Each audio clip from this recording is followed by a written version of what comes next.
mga ka-greenie, good day po mga ka-greenie, good morning po sa inyong lahat. Ayan po nagbibilad or nagpapaaraw po ang aking mga cactus and succulents ngayong araw na ito. And for today's video po, meron pong nag-message sa comment box ko si Christina Plantita at ang kanyang tanong ay, sis, kapag bagong tanim yung succulent mo, binibilad mo na agad, buti di nalulusaw kapag umuulan.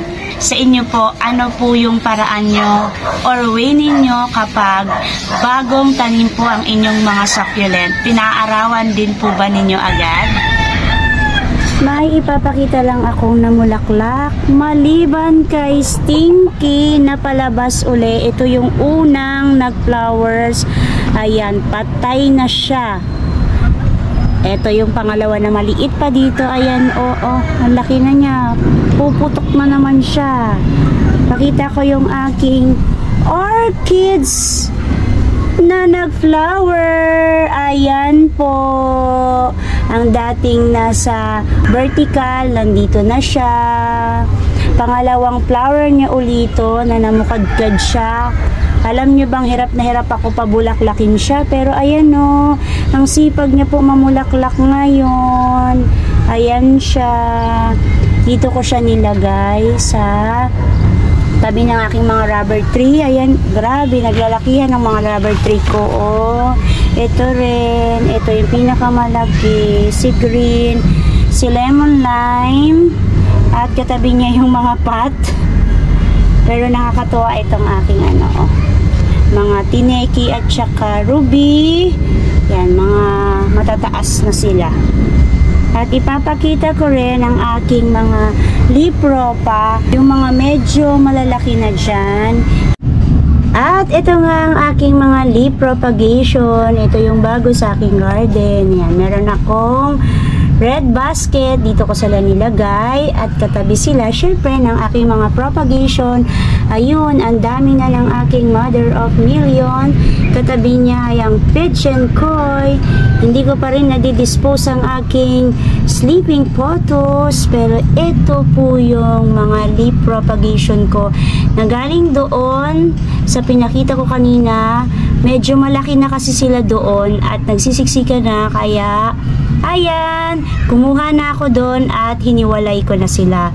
Meron po akong mga maliliit na pot. Ayan, maliliit po ito. Siguro ang sukat niyan ay 2x2. Marami po ako niyan. Noon ko pa yan pot kasi bili ako ng bili ng mga pot. Tinabi ko lang dyan, inista ko lang. Ngayon, gagamitin ko na uli dahil may mga lipro pa akong mga maliliit. So, ayan po. Ayun yung aking Fred Ives. Hiniwalay ko na siya doon kasi malaki na siya. Etong dalawa na yan, kuwala yan. Ito yung aking California Sunset. Ayan, medyo malaki-laki na rin siya.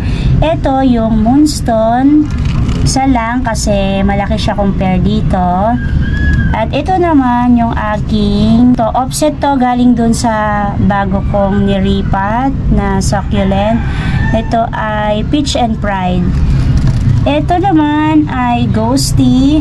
Ghosty, dalawa rin kasi medyo maliit siya compare kay Moonstone. Si Moonstone kasi medyo malaki na, kaya dinalawa ko na. At medyo madami namang Ghosty doon, kaya dinalawa ko na sila. Ito naman si Sedum Adolphi, dalawa din kasi medyo madami-dami doon, kaya dinalawa ko sila.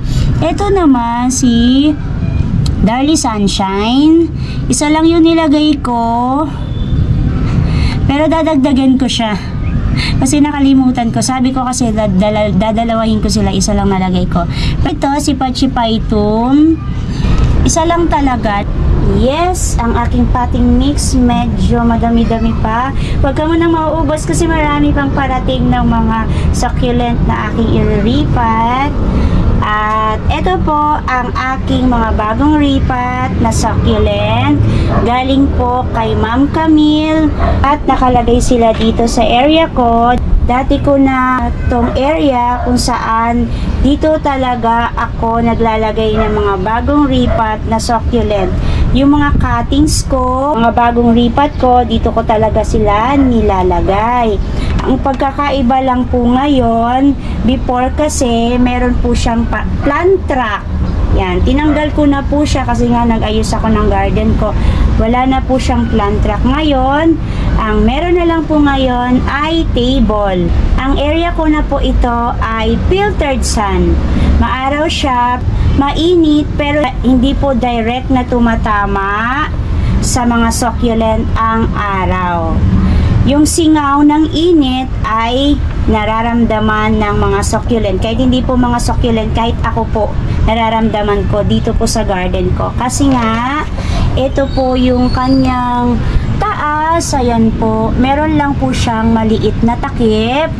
The rest po ay open na po yan. Ayan, open na po siya.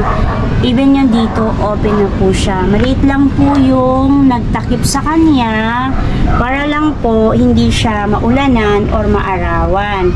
Pero kapag mainit po dito sa garden ko, dito sa rooftop, sa taas, mainit po talaga. Itong area po na iyan, malilim po siya dyan.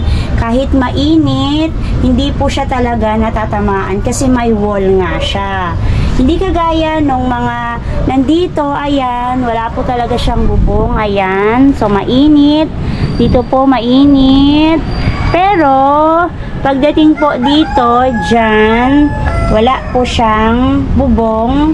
Hindi po siya natatamaan ng init ng araw. Dito lang po nakalagay ang mga bagong repot ko na mga succulent. Hindi ko po talaga agad sila pinapaarawan or nilalagay sa arawan. Kahit po morning sun, hindi ko po sila inu-introduce. Kahit po mga 8 o'clock lang, hindi ko po talaga sila pinapaarawan. Pero dahil iba-iba po yung mga plantito at plantita na matagal nang nag-aalaga ng mga succulent, iba-iba rin po yung paraan nila ng pagpapaaraw sa mga bagong repot na mga succulent. Kaya makikita natin, iba yung pagpapaaraw ko pag bagong repot. Meron naman po kayong makikita or mapapanood na iba rin po yung pagpapaaraw niya kapag bagong repot niya naman po yung succulent. Yung iba po, pinapaarawan agad. Ako po, hindi po ako nagpapaaraw agad. So, yung mga nagpapaaraw agad po ng mga succulent pag bagong repot, hindi po ako disagree doon. Kasi iyon po yung paraan nila, technique nila po para mabuhay ang kanilang bagong repot na succulent. Okay po din yon. Pwede rin ninyong gawin ang pagpapaaraw or hindi pagpapaaraw. Choice naman po ninyo yon. Minsan din, depende sa area o sa setup ng inyong garden. Kasi ang ibang garden po, walang shaded area. Wala pong morning sun. Yung iba naman, meron naman silang morning sun, wala naman silang shaded area. Kaya po, aasahan natin na iba-iba talaga ang paraan ng ating pagpapaaraw kapag bagong repot ang ating mga succulent. Dahil ganito po yung garden ko, open po siya, wala siyang bubong, yan, matindi ang tirik ng araw, kahit po dito. So, ganyan po sila. Hindi ko po agad sila pinapaarawan. Hindi po ako nagmamadali na paarawan ang mga bagong repot ko ng mga succulent. Kasi, wala pa po silang new roots. May posibilidad po na masunog ang leaves nila. Worst po, mamatay sila. Sad naman po, di ba? Kaya hindi po talaga ako nagpapaaraw ng mga bagong repot ko ng mga succulent. So, nakokontento po ako na kapag bagong repot ko po, dyan ko po sila nilalagay sa area ko na ito. Safe naman po sila, nabubuhay naman po sila kapag dito ko po sila nilalagay at hindi ko po agad sila pinapaarawan.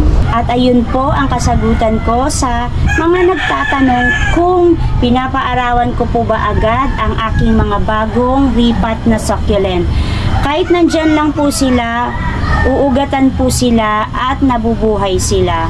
Kasi okay naman po yung pagkakalagay nila dyan. Wag lang po talaga na nasa loob sila ng bahay. Kasi di po talaga sila nahanginan, yung circulation ng hangin, Mahalaga din po yun, hindi sila nahanginan, hindi rin sila napipiltered ng araw, kaya ang posibilidad po nun, magmamashe sila. Hindi po advisable na nasa loob ng bahay o ipapasok ang mga bagong ripat na succulent sa loob ng bahay. Dapat po may nakuha kayong tips sa video ko na ito kung pinapaarawan ko po ba ang mga bago kong ripat na mga succulent. Ipakita ko lang ang aking mga leaf propagation.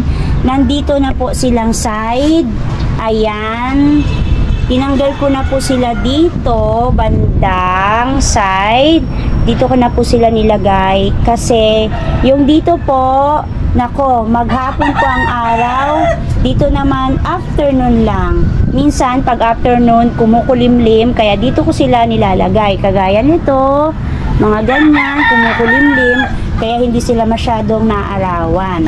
Pwede po sila sa oras na 4 until 5 hours kasi leaf propa pa naman po sila.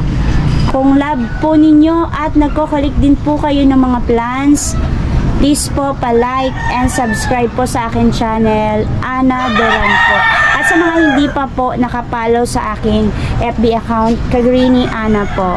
At sa mga gusto din pong magpa-shoutout, ayan, i-comment nyo lang po sa comment box ang inyong mga message na gusto nyong sabihin. Thank you Lord sa araw na ito. May God bless you all. Bye bye po mga Kagreenie.